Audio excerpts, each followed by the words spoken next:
Good afternoon, children. This is class 10th, Geography, Chapter 1, Resources and Development. So, now we are continuing our next topic, Development of Resources. Development of resources. In this topic, we will get understand resources are very much important. Resources are very much important.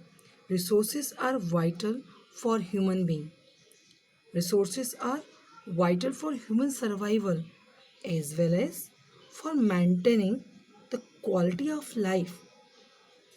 It was believed that resources are a free gift of nature. We know that resources we get by the nature. It is a free gift of nature. Okay. So as a result, human beings use them indiscriminately. They have not the value of the rich resources, and this leads to the following major problems. If people will use these resources indiscriminately, unnecessarily, if they use these resources, if they will waste these resources, it may be people can face lot of problem, right? So first is that depletion of resources. For satisfying the greed of a few individuals, accumulations of resources in a few hands, which in turn divided the society into two segments, rich and poor. It has led to global ecological crisis like global warming, ozone layer depletions, and environmental pollution and land degradation. So, children, we know that an equitable distribution of resources has become essential for a sustained quality of life and global peace. If the present trend of resources depletions by a few individuals and countries continues, the future of our planet it may be in danger. Okay, so that's why resources planning is essential for sustainable existence of all forms of life. Sustainable, it means we have to conserve these resources for future generation. Sustainable existence is a component of sustainable development. Okay, so now we are continue our next point, that is the resources planning.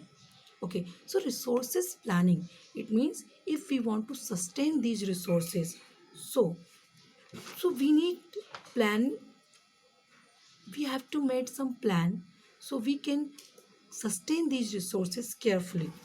So resources planning is essential for the sustainable existence of all forms of life. Sustainable economic development means development should take place without damaging the environment, and development in the present should not compromise with the needs of future generation. Okay, now we will study about resources planning in India. Okay, so resources planning in India is a complex process which involve is a complex process which involve. Okay, so first is that identification and inventory of resources across the regions of the country. This involves surveying, mapping, and qualitative and quantitative estimation and measurement of the resources. Second, we will see that evolving a planning structure endowed with appropriate technology, skill, and institutional setup for implementing resources development plans and matching the resources development plans with overall national development plans. Okay, so we'll see that the availability of resources is a necessary condition for the development of any region, but mere availability of resources in the absence of corresponding changes in the technology and institution may hinder development. Okay, so we will see that there are many regions in our country. There are many regions in our country that are rich in the resources, but these are included in the economically backward region. Some places these resources are rich, but they are economically backward regions. Okay, so on the contrary, there are some regions which have a poor resources base, but they are economically developed, right? So some places they are economically backward, but they have rich resources. Okay, so we will continue next topic. Thank you.